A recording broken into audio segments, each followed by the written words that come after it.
పరిణామంతో చేతో దర్పణ మార్జనం. చేతో అంటే మన మనసు, మన చిత్తంలో ఉన్నటువంటి మురికిని పూర్తిగా తుడిచేస్తుంది. చిత్తం అంతా కూడా అలిషడ్ వర్గాలతో నిండిపోయి ఉంది. ఎట్లాగైతే అద్దం మీద దుమ్ముని మనం తుడిచేస్తే ఏ విధంగా మనల్ని మనం స్పష్టంగా చూసుకోగలుగుతామో, ఎప్పుడైతే చిత్తంలో ఉన్నటువంటి ఈ మురికి, ఈ దుమ్ము పోతే మనం ఎవరో మనకు తెలిసిపోతుంది, మన అసలైనటువంటి ఉనికి మనకు అర్థమైపోతుంది. సో నిన్న మనం విధంగా ఈ ఎగ్జాంపుల్స్ చెప్పుకున్నాము. మనం అద్దం మీద పెయింటింగ్ ఉంటే మనల్ని మనం చూసుకోలేము, కానీ ఇప్పుడు మనం తుడిచేస్తాం, మనం చూసుకోగలుగుతాము. ముఖ్యంగా కామ, క్రోధ, మోహ, లోభ, మదమాశ్చర్యాలు ఇవి మన చిత్తంలోనే ఎప్పటి నుంచో పేరుకుపోయేటువంటి అంశాలు. జమజమలో మనం వేటాడుతున్నాము ఆనందం కోసం, ప్రేమ కోసం. కానీ మనకు అల్పంగానే సంతోషంగా అనిపిస్తుంది. కానీ మనకు కావాల్సిన నిరంతరమైన ప్రేమ కావాలా, నిరంతరమైనటువంటి ఆనందం కావాలా, కానీ అది మనకి దొరకట్లేదు. దొరికినట్టుగా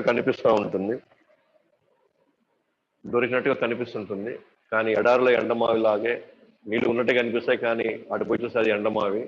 అలాగే ఆనందం దొరికినట్టే ఉంటుంది, కానీ మనం వెళ్ళి పరిగెత్తి చూస్తే ఆనందం కొంతకాలం ఉంటుంది, లేకపోతే అది కూడా దొరకపోవచ్చు. ఇక మనం ఎంత ప్రయత్నించినా కూడా అగ్నికి సమిధ వేస్తే ఎట్లయితే సమిధ మొత్తం మండిపోతుందో, కానీ అగ్ని ఇంకా ఇంకా కావాలని కోరుకుంటుందో, మన దాహం కూడా, కోరికల పట్ల మన దాహం కూడా ఇంకా కావాలి అనుకుంటామే, కానీ ఆ దాహం మాత్రం తీరదనమాట. కాబట్టి మనం ముఖ్యంగా మనలో ఉన్నటువంటి ఆ రగిలేటువంటి ఆ దాహం ఏదైతే ఉందో అది పోవాలి అని అంటే ఇక్కడ కేవలం భగవంతుడి యొక్క నామస్మరణ చేసుకోవడం వల్లే మనకు అవుతుంది అనమాట. సో నేను మన ఎగ్జాంపుల్ కూడా తీసుకున్నాం, ఏ విధంగా లోపల ఈ 6 అంశాలు ఉన్నప్పుడు మొత్తం మనదే, మొత్తం మనమే ఆక్రమించాలా, మొత్తం నాదే కావాలన్నటువంటి స్వభావం అందరిలో ఉంటుంది. అది అలెగ్జాండర్ మనకున్నటువంటి ఎగ్జాంపుల్ అనమాట. ప్రపంచం మొత్తాన్ని కైవసం చేసుకొని తన ఆధీనంలో పెట్టుకోనుకున్నాడు, కానీ చిట్ట చివరిలో ఒక పిన్నీసు కూడా కొంచెం తీసుకెళ్ళకపోయాడు. కాబట్టి మనల్ని ఇక్కడ పిచ్చెక్కిచ్చేలాగా, మనం ఏదో మర్చిపోయేసి, మన స్థాయి మర్చిపోయేసి, మన శక్తి మర్చిపోయేసి, మనం ఎట్లా పడితే అట్లాగా మనం ఇక్కడ ఆధిపత్యం చెలాయించాలనుకుంటే మాత్రం అది ఎక్కువ కాలం ఉండదు. కానీ ఆధిపత్యం చెలాయించేటువంటి ఆ భావం ఎక్కడి నుంచి వస్తుందంటే ఈ లోపల ఉన్న ఈ 6 వల్లనే ఇవన్నీ వస్తాయన్నమాట. కాబట్టి యాక్చువల్గా మనము భగవుడి యొక్క సేవకులు, భగవుడి యొక్క అంశాలు, మనం ఎంత భగవద్కి మనం సేవ చేసుకుంటే, ఎంత ఆయన మనం కోఆపరేట్ చేస్తే మనం అంత ఆనందంగా ఉంటాం మనం. కాబట్టి ఇప్పుడు మనం భగవంతుడికి దగ్గరయ్యేదానికి, భగవంతుడి అంశం అనేది మనం తెలుసుకోవడానికి మనం అది కానీ అర్థమైతే మనం హ్యాపీగా ఉంటాం. నేను ఎగ్జాంపుల్ చూస్తున్నాం, ఏ విధంగా బల్బు ఉంటే లైట్ వేస్తే లైట్ బయటికి రాదు. మనం కాస్ట్లీయెస్ట్ బల్బు అని full electricity, high power electricity వదిలినా లోపల ఉన్న ఫిలమెంట్ హై కాస్ట్లీ ఫిలమెంట్ వాడినా సరే, బట్ బయట దుమ్ము తీస్తేనే బయటకు వస్తుంది. అట్లాగే మనం బయట ఎంత సంపాదించినా, ఎంత మనం పేరు ప్రఖ్యాతులు, ఆస్తులు గీస్తులు ఏ ఉన్నా సరే, లోపల ఉన్న అవి కానీ పోకపోతే ఇవన్నీ మనకి ఇబ్బందులు అయిపోతాయి అన్నమాట. ఆల్రెడీ ఆనందం లోపలే ఉంది, సత్తు చిత్తు ఆనందం, ఆత్మ యొక్క స్వభావం. ఓన్లీ పైన ఈ దుమ్మును తీసేస్తే బయటకు వచ్చేస్తాం. అట్లా ఎలాగైతే బొగ్గులు నిప్పుతో ఉన్నప్పుడు పైన బూడిద చేరినప్పుడు దాని స్వభావం తగ్గిపోతుంది. మళ్ళీ మనం దుమ్ముని కానీ తీసేస్తే, పైన ఉన్నటువంటి బూడిద తీసేస్తే మళ్ళీ దాని స్వభావం బయటకు వచ్చేస్తుంది. సో దానికి మనకున్నటువంటి ఒక అంశము హరే కృష్ణ కృష్ణ కృష్ణ హరే హరే, హరే రామ రామ రామ హరే హరే. ఈ మంత్రము మన లోపల, మన పొరల్లో లోపలికి వెళ్ళి ఏ డాక్టరు, ఏ సైంటిస్టు ఎవ్వరూ పోలేనటువంటి లోతుల్లోకి వెళ్ళి వేరులతో సహా ఈ 6 అంశాలను తీసేయగలుగుతుంది అన్నమాట. మేము ఆల్రెడీ చెప్పాను, మన కామం వల్ల ఇక్కడికి రావాల్సి వస్తుంది, మాత్సర్యం వల్ల ఇక్కడే ఉండిపోవాల్సి వస్తుంది మనం. కాబట్టి మనకు ఒక మంచి అవకాశం వీటిని మనం ట్రీట్ చేయడానికి, ఆ లోపల ఉన్న ఈ జబ్బుల్ని మనం సరిగ్గా నివృత్తి చేసుకోవడానికి మనకు ఒక మంచి అవకాశం అన్నమాట ఈ దామోదర మాసం. సో ఈ దామోదర మాసం మనం కానీ కరెక్ట్గా ఉపయోగించుకుంటే ఈ 30 రోజులు మనం కానీ శ్రద్ధగా సిన్సియర్గా మనం ఉపయోగించుకోగలిగితే ఖచ్చితంగా మీరు ఈ ఏ అంశాల మీద మన ఇంతకాలం మన భయాలు, మన ఆందోళనలు, మనలో ఉన్నటువంటి అనేక బలహీనతలు ఏవైతే మనల్ని ఇబ్బంది పెడుతున్నాయో ఖచ్చితంగా మనం ఈ నెల అయిన తర్వాత మనం చూడొచ్చు అన్నమాట. ఖచ్చితంగా మనం చూడొచ్చు. సో మనం అనుకున్నాము ఇట్లా ఉదయం 4:30కి వేయడానికి ప్రయత్నిస్తాము, రోజు ఖచ్చితంగా 4 మాలలు జపం చేస్తాము, సాత్విక ఆహారాన్ని తీసుకుంటాము, మాంసము గుడ్డు ఇవన్నీ లేకుండా ప్రమిదలు నెయ్యి ఒత్తులు పెట్టుకుంటాము, దామోదరాష్టకం ఈ అష్టకాన్ని రోజు చదువుతాము. నేను మీ అందరికీ నేను వాట్సాప్ చేశాను, దయచేసి అది మీరు ప్రింట్అవుట్ తీసుకున్నా సరే మీరు డౌన్లోడ్ చేసుకొని మీరు డైరెక్ట్గా మీరు వీడియో నుంచి మనం డైరెక్ట్ డౌన్లోడ్ చేసుకోవచ్చు, దామోదరాష్టకం ఆడియో డౌన్లోడ్ చేసుకోవచ్చు. మీరు అది చదువుతూ మీరు హారతి ఇవ్వచ్చు అనమాట భగవంతుడికి. శ్రీకృష్ణుడు దేవాదేవుడు అనే పుస్తకం లేదా కృష్ణుడు యొక్క లీలలకు సంబంధించి మనం రోజు కొంత మనం చదువుతూ ఉంటే మనకి ఇదంతా కూడా ఈ నెలలో మనం చేయగలిగితే మీరు ఫలితాన్ని మీరు సుస్పష్టంగా మీకు మీరే చూడగలుగుతారు అనమాట. మేము ఎన్నో వేల మంది టెస్ట్ మనీస్ మేము చూసామన్నమాట. ముఖ్యంగా కార్తీక మాసం మనం చేసే చిన్న చిన్న పనులు, చిన్న చిన్న సేవలు, చిన్న చిన్న తపస్సులు మనం చేస్తే అపారమైన ఇన్ని నెలలు మిగతా నెలలో రానటువంటి ఫలితము ఈ ఒక్క నెలలో వస్తుంది అనమాట. అయితే నేను ఎప్పుడైతే ఈ పదం వాడతానో, నేను 4:30కి లేయాలి, ఇట్లా జపం చేయాలి అన్నప్పుడు మనసుకు కాస్తుంది. 4:30కి ఎవరు లేస్తారు? మన 4:30కి ఎందుకు లేయాలి? 4:30కి ఎందుకంటే మనకంతా 6, 6:30, 7 ఇట్లా మనం లేచే ఈ స్వభావం వచ్చినప్పుడు 4:30కి లేయడం అనేది చాలా కష్టంగా ఉంటుంది. మనం అందరం గమనించాల్సింది, మానవ జన్మ 84 లక్షల జీవరాశులు లాగా మనం తిరిగి తిరిగి తిరిగి తిరిగి మనకు మానవ జన్మ వచ్చినప్పుడు మానవ జన్మ దేనికోసం అంటే వాస్తవానికి తపస్సు చేయడానికే మనకు మానవ జన్మ వచ్చింది. కేవలం తపస్సు. ఎందుకంటే మిగతా జన్మల్లో మనకి ఎక్కడ కట్టడి లేదు. మిగతా జన్మల్లో కుక్కలు, పందులు, జంతువులు, పక్షులు కట్టడి లేదు. ఇష్టం వచ్చినట్టు ఏది పడితే తింటాం, ఏది పడితే తిరుగుతాము. ఎట్లా ఎట్లా అక్కడ ఏది కూడా మనల్ని అడ్డు ఆపేవాటి ఏమీ లేవన్నమాట. కానీ అన్ని జన్మలు పోయిన తర్వాత మనకు మా జన్మ ఎందుకు వచ్చింది అని అంటే, ఈ ఒక సువర్ణ ఒక అవకాశం మనకి ఎందుకు వచ్చిందంటే, ఓకేనా, మనం తపస్సు చేయడానికి మాత్రం మనకు మా జన్మ వచ్చింది అనమాట. మిగతా మిగతా జన్మల్లో మనకి ఎక్కడ కూడా మన ఇంద్రియాలని మనం కంట్రోల్ చేసుకోవాలని కానీ, ఇంద్రియాలని మనం కట్టడి చేయాలని ఎక్కడ లేదు వాటికి. ఎందుకంటే వాటికి జీవితం ఉద్దేశం తెలియదు. మన జీవితం ఈ జన్మలో, జంతు జన్మల్లో మనకి జీవితం యొక్క ఉద్దేశం వాటికి తెలియదు. వాటికి తెలుసుకునే అవకాశం లేదు.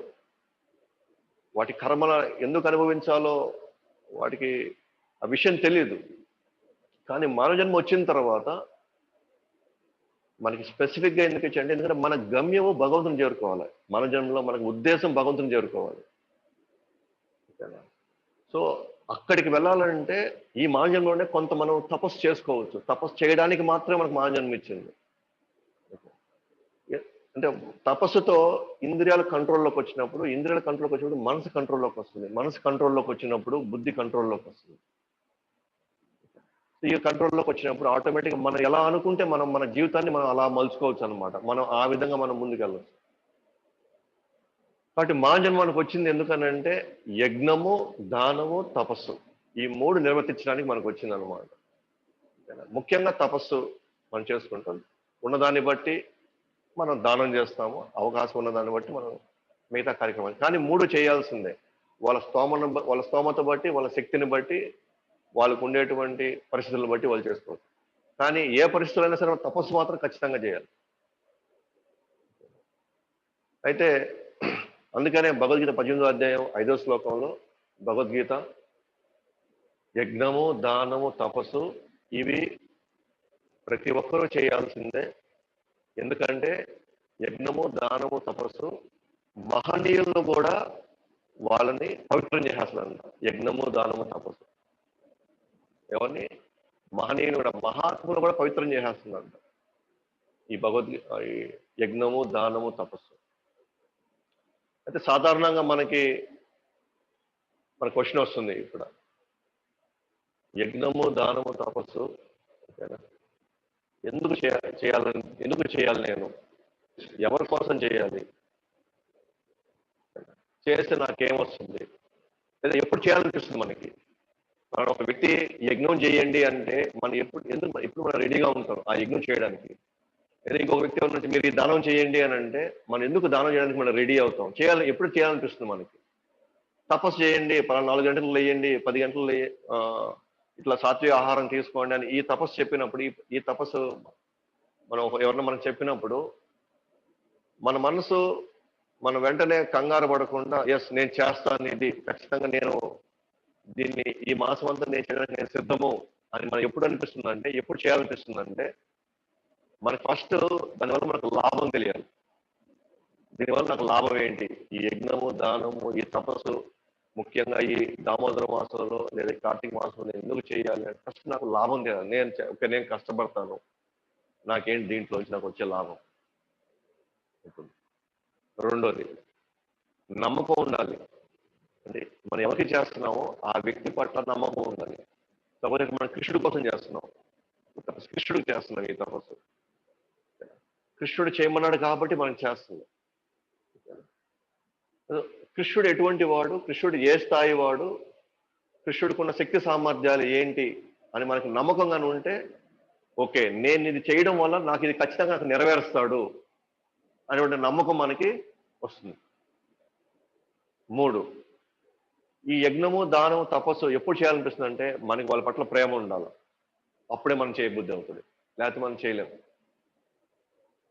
ఐదర్ మనకి లాభమైనా ఉండాలా, 2 మనకి నమ్మకమైనా ఉండాలా, 3 మనకి ప్రేమైనా ఉండాలి. అయితే లాభం చూసుకుంటే కొన్ని రోజులే చేస్తాం, 2 రోజులు, 3 రోజులు, 5 రోజులు, 10 రోజులు చేస్తాం. నమ్మకం ఉంటే ఇంకొక 20 రోజులు, 20 రోజులు చేస్తాం. ప్రేమగానుంటే జీవితాంతం చేస్తాం. ఉదాహరణకి మనందరం చిన్నప్పుడు మనం స్కూల్స్కి వెళ్ళేటప్పుడు, కాలేజీలకు వెళ్ళేటప్పుడు మనం చూస్తే మనకంటూ కొన్ని ఇష్టాలు ఉన్నాయి, మనకంటూ సొంత అభిప్రాయం. ప్రతిదీ కూడా మన గురించి ఆలోచించే వాళ్ళం. మనకి ఏం కావాలి, మనం ఏదైతే మనకు బాగుంటాం, ఏం చేస్తే బాగుంటాం అంటారు.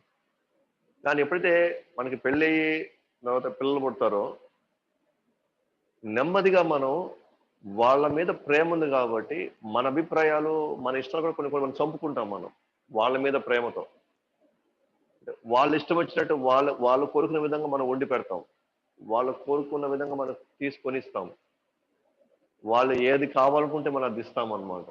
ఓకేనా? ఎందుకనంటే మనకి వాళ్ళ పట్ల ప్రేమ ఉంది. మనకి ఎన్నో ఇష్టాలు ఉన్నాయి, మనం చేసుకోవాలనుకున్న ఎన్నో ఆశలు ఉన్నాయి మన దగ్గర. కానీ ఎప్పుడైతే మనం మన ప్రేమ వేరే వాళ్ళ మీదకి వెళ్తుందో, వేరే వాళ్ళ పట్ల మనకు ప్రేమ ఉంటుందో, మనం ఖచ్చితంగా వాళ్ళకి మనం కొన్ని తగ్గించుకునైనా సరే, మనం కొన్ని కాంప్రమైజ్ అయినా సరే, మనం కొన్ని వదులుకున్నైనా సరే వాళ్ళ కోసం చేయడానికి మనం ప్రయత్నిస్తాం. ఇది శాశ్వతం, ఇది వాస్తవం. అది మనం చూసుకుంటూనే ఉన్నాం రోజు జీవితాల్లో. మనం ఎక్కడైతే ప్రేమ ఉంటుందో అక్కడ మనం వాళ్ళ గురించి ఏమైనా చేస్తాం. మనం అయితే ఎవరి పట్ల మనకి ప్రేమ, నమ్మకం రావాలంటే వాళ్ళ గురించి మనం వినాలి. వాళ్ళ గురించి మనం శ్రద్ధగా విని వాళ్ళకు ఉన్నటువంటి వాళ్ళ స్వభావాలు, వాళ్ళ గుణగణాలు, వాళ్ళ శక్తి సామర్థ్యాలు మనం విన్నప్పుడు మాత్రమే మనకి వాళ్ళ పట్ల నమ్మకమా లేకపోతే ప్రేమ ఏదైనా ఏర్పడుతుంది. అఫ్కోర్స్ మ్యాక్సిమం ఎక్కువ శాతం నమ్మకం ఏర్పడుతుంది మనకి బాగా వాళ్ళ మీద. కేవలం వినడం ద్వారానే, చూడడం ద్వారా మనకి ఏం తెలియదు, మనకి ఏమి అర్థం కాదు. చూడడానికి అందరూ చూడడానికి బాగా కనిపిస్తారు. వ్యక్తి మనం చూసినప్పుడు వెంటనే మనం ఒక అంచనాకి, ఒక అభిప్రాయం వెళ్ళిపోతాం. కానీ అది నిజమైన అంచనా, నిజమైన అభిప్రాయం కాదు. వినిన తర్వాతే అసలైన అభిప్రాయం ఏర్పడుతుంది మనకి. అంతే కదా?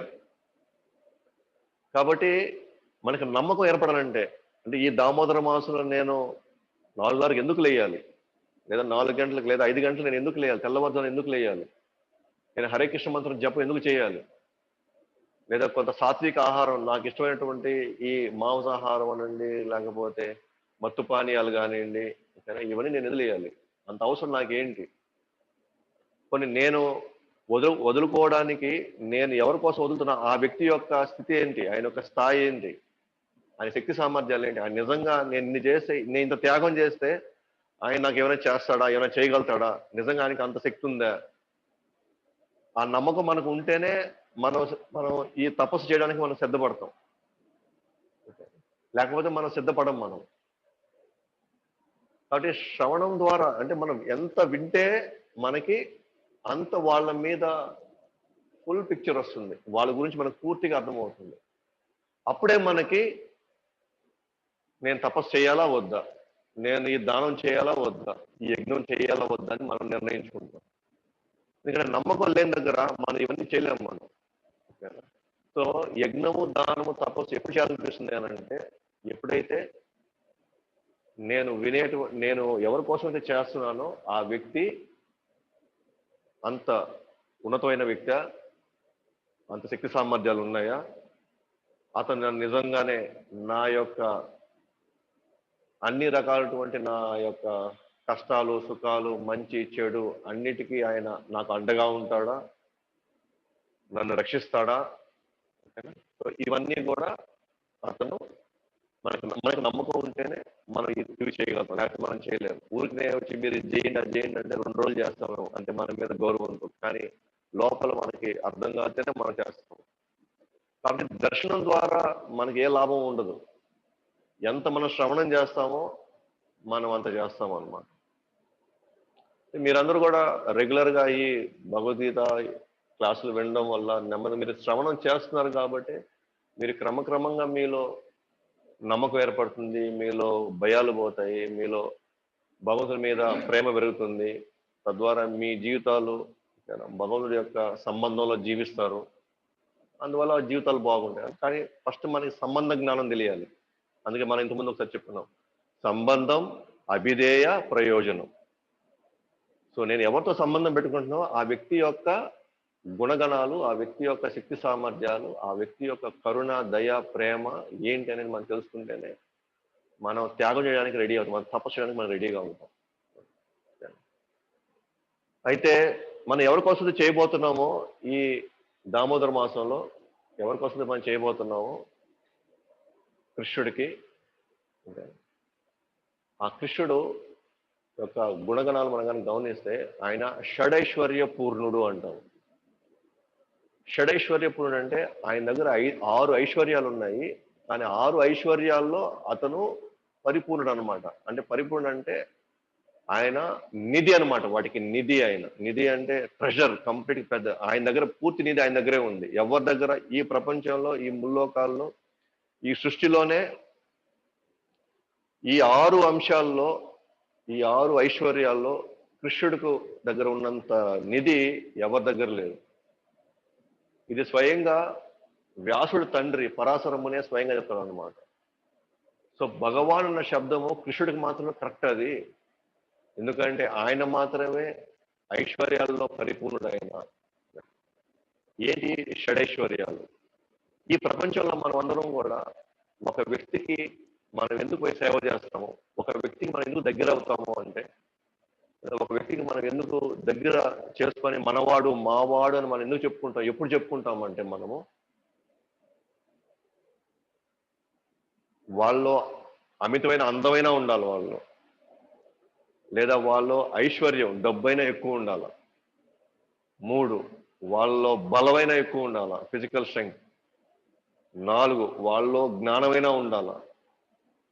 5 వాళ్ళ దగ్గర కీర్తి ప్రతిష్టైనా వాళ్ళ దగ్గర ఉండాల. 6 వాళ్ళ దగ్గర ప్రేమైనా ఉండాలి, లేదా వైరమైనా ఉండాలి. ఈ 6 అంశాలు. అందుకే మనం ఎవరిని ఫ్రెండ్స్ చేసుకుంటామంటే, ఎవరికి మనం దగ్గర అవుతామంటే, ఎవరిని మనం కలుపుకోవాలనుకుంటామంటే, మన ఫ్రెండ్ గాను, మన బంధువులు గాను, ఎవరిని మనకి ఇష్టపడతాం, వాళ్ళని కలుపుకోవడానికి ఇష్టపడతాం మనం. ఎప్పుడైతే వాళ్ళల్లో ఈ 6 అంశాలు ఏదైనా ఒక అంశం ఉంటే మనకంటే ఎక్కువ, లేదా అందరూ వాళ్ళ వైపు ఎందుకు చూస్తారంటే, వాళ్ళలో ఈ 6 అంశాలు ఏదో ఒక అంశం వాళ్ళ ఉంది కాబట్టి మిగతా వాళ్ళందరూ వాళ్ళకి ఆకర్షణలు అవుతారు. సో మనమందరం కూడా ఈ అంశాలు 6 అంశాల్లో ఎవరిలైనా కానీ ఉంటే మనం కూడా వెంటనే వాళ్ళని మిత్రులు గాను స్నేహితులు గాను చేసుకోవాలనుకుంటాం మనం. వాళ్ళ వెనకాల తిరుగుతాము. వాళ్ళు ఎట్లాగైనా మనం ఇంప్రెస్ చేయాలనుకుంటాం. మనం ఇంప్రెస్ చేసి అతను నన్ను కానీ చూడగలిగితే, నా వైపు చూడగలిగితే, నేను అతన్ని నా వాడిని చేసుకోగలిగితే నాకు ఎప్పుడు అవసరం అతను నాకు రక్షణ ఇవ్వగలుగుతాడు. ఏ రూపంలో అతని దగ్గర డబ్బు ఉందనుకోండి, నాకు ఇప్పుడు డబ్బు లేనప్పుడు అతను డబ్బు ఇవ్వగలుగుతాడు. నాకేదైనా ఇబ్బంది వచ్చింది, నాకేదైనా కష్టం వచ్చింది అనుకోండి, ఎవరు నన్ను కొట్టబోతున్నారు, నన్ను ఎవరైనా నా మీద రౌడీ అని చెప్పిపోతారు, అతని దగ్గర బలం ఉందనుకోండి, అతను మనం రక్షిస్తాడు.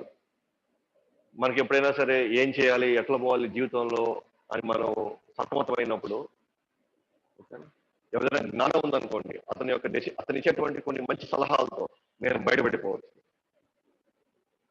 అతనిలో కీర్తి ప్రతిష్టలు ఉన్నాయనుకోండి, అతని పేరు ఉపయోగించుకొని నేను కొన్ని కార్యాలు నేను చేసుకోవచ్చు. అందువల్లే మనం ఈ ప్రపంచంలో ఇటువంటి వాళ్ళ కోసం వెతుకుతూ ఉంటాం అనమాట. అటువంటి వాళ్ళతో మనం స్నేహం చేయాలనుకుంటాం, అటువంటి వాళ్ళకి మనం ఏదైనా చేయాలనుకుంటాం మనం. వాస్తవమే ఇదంతా. మీరు మీరు గమనించుకోండి, మీ ఫ్రెండ్స్ వాళ్ళు మీ ఫ్రెండ్స్ గా మీరు ఎందుకు తీసుకున్నారు? మీ ఫ్రెండ్స్ గా వాళ్ళు మీరు ఎట్లా ఒప్పుకున్నారు అని అంటే ఈ 6 అంశాలు ఏదో ఒక అంశం ఖచ్చితంగా ఉంటుంది. ఆ రోజు ప్రేమ, వాళ్ళేదో మనకి సేవ చేస్తుంటారు, లేదా వాళ్ళేదో మనకి ప్రేమపూర్వకంగా మనకి ఇష్టపడతారు కాబట్టి మనం వాళ్ళకి సేవ చేయాలనుకుంటాం, లేదా మన ఫ్రెండ్స్ గా చేయాలనుకుంటాం.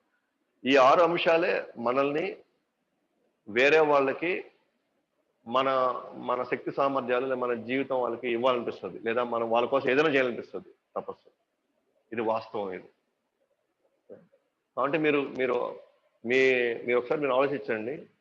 మీరు ఎవరైనా మీ స్నేహితులు ఊహించుకోండి, ఈ స్నేహితుల్లో ఎందువల్ల అతనికి నేను దగ్గర అయ్యాను, లేదా వాళ్ళు నాకు దగ్గర అయ్యారని చూస్తే వీటిలో ఏదో ఒక అంశం ఉంటుంది. ఇక్కడ మనం గమనిస్తే అందము, ఐశ్వర్యము, బలము, జ్ఞానము, కీర్తి, ఈ 5 అంశాలు అపారమైన శక్తిని చూపిస్తుంది. ఆ వ్యక్తి యొక్క అపారమైన శక్తి చూపిస్తుంది కాబట్టి మనం గౌరవించాలనిపిస్తుంది.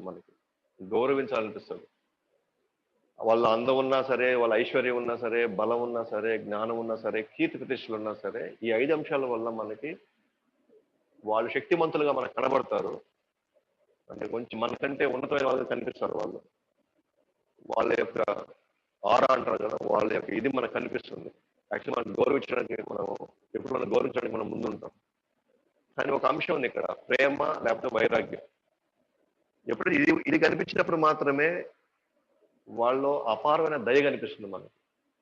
అప్పుడే అపారమైన వాళ్ళ దయ మనకు కనిపించినప్పుడే వాళ్ళు మనకి ఆ ప్రేమ గురించినప్పుడే మనకేం తెలుసా, మనం సమర్పించాలనుకుంటాం మన జీవితాన్ని. అంటే 5 అంశాలు మనకి వాళ్ళ పట్ల గౌరవిస్తుంది కానీ మన జీవితాన్ని ఇవ్వబుద్ధి కాదు. కానీ ప్రేమ చూస్తే మాత్రం మన జీవితం అంకితం చేయాలనిపిస్తుంది. కాబట్టి ఇప్పుడు కృష్ణుడికి సంబంధించి చూసుకుంటే, ఇప్పుడు ఎవరి గురించి అయితే మనం ఈ 6 అంశాలు వెతుకుతా ఉన్నాం, అందరిలో వెతుకుతా ఉన్నాం అనమాట. ప్రతి ఒక్కరిలో వెతుకుతున్నాం ఎవరిలో ఎక్కువ ఈ అంశాలు ఉన్నాయని. వాళ్ళకంటే ఇంకా మనం ఇంకెవరైనా ఎక్కువ కనిపించాడు అనుకోండి, నెక్స్ట్ వాళ్ళ దగ్గర వెళ్ళిపోతాం మనం. వాళ్ళు ఇంకా మనం ఫ్రెండ్స్ గా తీసుకుంటాం, ఇంకా మనం వాళ్ళని దగ్గర చేసుకుంటాం. అయితే ఈ యజ్ఞము, దానము, తపస్సు, లేదా మనం ఎందుకు ఈ దామోదర మాసంలో మనం ఈ అంశాలు మనం చేయాలి? ఏది ఉదయం లేయడమా, జపం చేయడమా, సాత్విక ఆహారం తీసుకోవడమా, కొంత భగవద్గీత భాగవతం చదవడమా, భగవద్ నచ్చినటువంటి ఈ కార్యక్రమాలు మనం ఎందుకు చేయాలి అని అంటే, కృష్ణుడు ఒక్క వ్యక్తిలోనే ఇవన్నీ ఇమిడిపోయేసి అది పూర్ణంగా ఉన్నాయన్నమాట. భౌతిక జీవితాల్లో భౌతిక వ్యక్తుల్లో ఇవి పూర్ణంగా లేవు, కానీ మనకంటే ఎక్కువ ఉన్నాయి అంతే. కానీ అవి పరిపూర్ణంగా లేవు. కానీ మనకి పరిపూర్ణంగా ఈ 6 అంశాలు పరిపూర్ణంగా ఒక వ్యక్తిలో మనకు దొరికిపోతాయి ఇవన్నీ. ఎందుకంటే ఆయనే వీటన్నిటికీ నిధి అన్నమాట, నిధి. సో ఆ నిధి ఆయన ఎవరికైనా ఎంతనే ఇవ్వగలుగుతాడు, ఎంతైనా ఆయన మనకి సమర్పించగలుగుతాడు. ఇవన్నీ కూడా ఈ 6 షడైశ్వర్యాలు. ఓకే. సో అందం ఒక ఐశ్వర్యం, డబ్బు ఒక ఐశ్వర్యం, బలం ఒక ఐశ్వర్యం, జ్ఞానం ఒక ఐశ్వర్యం, కీర్తి ఒక ఐశ్వర్యం, ప్రేమ ఒక ఐశ్వర్యం.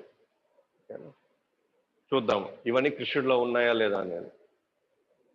ఐశ్వర్యం, మనం అందరం కూడా డబ్బుల కోసం ప్రయత్నిస్తూ ఉంటాం ఈ ప్రపంచంలో. అందరి దగ్గరికి వెళ్తాం, వెతుకుతాము, పని చేస్తున్నాం దానికోసమే, వ్యవసాయం చేస్తున్నాం దానికోసమే, వ్యాపారం చేస్తున్నాం దానికోసమే, మనందరం చేస్తున్నాం డబ్బు కోసం.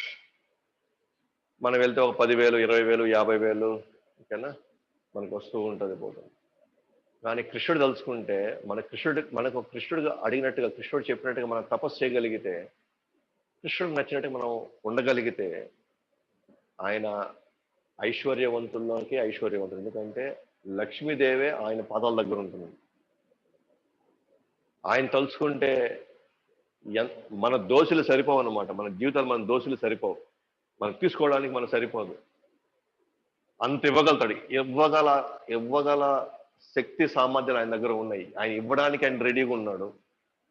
మనం ఆ తపస్సు చేయడానికి, ఆయన చెప్పినట్టుగా నడుచుకోవడానికి మనం సిద్ధంగా ఉన్నామా లేదా? అంటే తండ్రి ఎప్పుడు ఆస్తి మనకి ఎప్పుడు అప్పచెప్తాడంటే, మనం బాధ్యతగా తండ్రి చెప్పినట్టు మనం నడుచుకున్నప్పుడు, ఆయనకి మన మీద నమ్మకం వచ్చినప్పుడు, ఎస్ ఇతనికి నేను ఈ డబ్బులు ఇస్తే ఇతను కరెక్ట్గా ఉపయోగిస్తాడు, ఇతను కరెక్ట్గా ఖర్చు పెడతాడు, కరెక్ట్గా ఇతను అందరికీ ఏదో ఒక విధంగా సేవ చేస్తాడు అని ఎప్పుడైతే మన వైపు నుంచి ఆయనకి నమ్మకం కలుగుతుందో, మనం చేసేటువంటి కార్యాలు మన మనస్తత్వాన్ని బట్టి తండ్రి మనకి ఎంత ఆస్తి, ఎంత సొత్తైనా మనకి ఇవ్వగలుగుతాడు. అలాగే మనం కృష్ణుడు చేసే తపస్సును బట్టి ఓకేనా, ఆయన లక్ష్మీదేవే ఆయన దగ్గర ఉంది. ఆయన ఇవ్వడానికి, ఎంతనే చేయడానికి ఆయనకి ఎక్కడ కూడా ఆయన ఎవరు పర్మిషన్ తీసుకోవాల్సిన అవసరం లేదు. మనం చేయగలిసిందంతా ఒకటే, మనం చేసే ఈ సేవ, మనం చేసేటువంటి ఈ తపస్సు ఆయన్ని ఆకర్షిస్తుందని, ఆయన ఆకర్షించగలిగితే అయిపోతుంది. నేను చెప్తున్నాను ఈ అనుభవంలోకి, మనుషుల్ని తృప్తిపరచడం కంటే కూడా భగవంతుడు చాలా త్వరగా తృప్తిపడుతున్నాడు. మనుషుల్ని తృప్తిపరచడం కంటే మనుషుల్ని మనం వాళ్ళకి నచ్చే విధంగా చేయడం కంటే, వాడు కృష్ణుడికి నచ్చే విధంగా చేయడం చాలా ఈజీ అన్నమాట. రెండోది, మనం బలవంతుల వైపు వెళ్తాం. బలవంతులు మన వాళ్ళుగా ఉండాలని మనం కోరుకుంటాం. కానీ కృష్ణుడికున్న బలము పరిపూర్ణమైన బలం అన్నమాట. దానికి నిదర్శనమే మనం చూసాము. బ్రజవాసులందరూ కూడా ఇబ్బంది పడతా ఉంటే, కష్టపడతా ఉంటే, ఇంద్రుడి యొక్క ఆగ్రహానికి వాళ్ళు గురయ్యి, వాళ్ళు ప్రళయంలో వచ్చినప్పుడు ఎటువంటి వర్షం వస్తుందో, ప్రళయ సమయంలో అటువంటి వర్షం కురిచినప్పుడు భగవంతుడు అందరినీ ఒకేసారి కాపాడడానికి, మనం కాపాడగలిగితే ఒక వ్యక్తిని కాపాడగలుగుతాం, ఒక ఇద్దరిని ఒక కుటుంబాన్ని కాపాడగలుగుతాం. కానీ ఊరిని లేదా ప్రపంచాన్ని ఒకేసారి కాపాడగలిగే వాడు ఎవరైనా ఉన్నాడు అని అంటే అది భగవంతుడు, కృష్ణుడు మాత్రమే కాపాడు. అది నిరూపించాడు కూడా. 7 రోజులు ఎడం చెయ్యి చిటికెన వేలు యొక్క గోరు అంటే నిదర్శనం మనం చెప్తున్నానండి. దానికి నాకు లెక్కే కాదంటున్నాడు ఈ బలం, ఈ బరువు. ఎందుకంటే బ్రజవాసులు ఆయనకి ఇచ్చినటువంటి ప్రేమ, బ్రజవాసులు ఆయన కోసం చేసిన తపస్సు, బ్రజవాసులు వాళ్ళ జీవితాన్ని ఆయన సమర్పించాడు. కాబట్టి ఆయన ఎటువంటి పరిస్థితులైనా సరే ఆయన ఈ గోవర్ధనగిరిని స్వయంగా ఎత్తి వాళ్ళందరినీ కాపాడాడు. అంటే కాపాడాలనుకుంటే, కృష్ణుడు కాపాడాలనుకుంటే ఎవరు మనల్ని ఇబ్బంది పెట్టలేదు, ఎవరిని మనల్ని చంపలేదు. కృష్ణుడు దాన్ని చంపాలనుకుంటే ఎవరు కాపాడలేదు. ఇక్కడ ఇంద్రుడు స్వయంగా బ్రజవాసులు మొత్తాన్ని నాశనం చేయాలనుకున్నాడు. ఎందుకంటే ఆయన చేయాల్సినటువంటి యజ్ఞం వాళ్ళు చేయలే. 1 సంవత్సరం వాళ్ళు మిస్ చేశారు అంతే. 1 సంవత్సరం మిస్ చేశారు. ఆ మిస్ చేసిన 1 సంవత్సరం కూడా కృష్ణుడి మాట విని, సరే మనం గోవర్ధనగిరికి చేద్దాంలే, ఆ యజ్ఞం ఏదో గోవర్ధనగిరికి చేద్దాం అనుకొని వీళ్ళందరూ అటు వెళ్ళారనమాట. ఇన్ని సంవత్సరాలు వాళ్ళు చేశారు కదా యజ్ఞం, కొన్ని ఇన్ని సంవత్సరాలు చేసిన దానికైనా ఇంద్రుడు పోనీలే, 1 సంవత్సరానికి ఏమైంది, ఇంకో సంవత్సరం మళ్ళీ మనం తీసుకుని అనుకోవచ్చు కదా. కానీ అట్లా అనుకోలే. నాకు ఇవ్వాల్సిన ఇది నాకు ఇవ్వకుండా పోతారా వీళ్ళు అని కక్ష కట్టాడు. వాళ్ళు అంతం చేయాలనుకున్నాడు. ఇంద్రుడికి కూడా దేవత, ఆయనకు కూడా శక్తి సామర్థ్యాలు ఉన్నాయి. ఆయన శక్తి సామర్థ్యాలతో వీళ్ళందరినీ సర్వనాశం చేయాలనుకున్నాడు. కానీ కృష్ణుడు కాపాడుకున్నాడు, ఇంద్రుడు ఏం చేయలేకపోతాడు. ఆయన బలం అది. సో ఒకసారి మనం కుటుంబాల్లో మనం రక్షణ కావాలనుకుంటాం. ఓకే, వాళ్ళ గోష్ట వీళ్ళ గోష్ట, ఓకేనా, వాళ్ళ వాళ్ళ పగ వీళ్ళ పగ, వాళ్ళ ఈర్ష్య వీళ్ళ ద్వేషం మనల్ని ఒకసారి మనం ఉక్కిరి బిక్కిరి చేస్తారనమాట. మన ఇప్పుడు ఎవరు మనల్ని కాపాడితే ఎలా కాపాడతారు, మనం ఎట్లా కాపాడబడతామని మనం ఒకసారి మనం అనుకుంటుంటాం. మనకు కావాల్సింది కృష్ణుడు రక్షణ కావాలి, ఇప్పుడు కృష్ణుడు బలం కావాలి. ఆ కృష్ణుడు బలంతో మనం అన్ని పరిస్థితుల్లో, అన్ని కాలాల్లో, అన్ని సందర్భాల్లో మనం బయటపడగలుగుతాం. మూడవది కీర్తి. భగవంతుడు కంటే కృష్ణుడికి ఉన్నటువంటి కీర్తి ప్రతిష్టలు ఇంకెవ్వరికీ లేవన్నమాట. ఎందుకంటే ఆయన చేసిన లీలలు,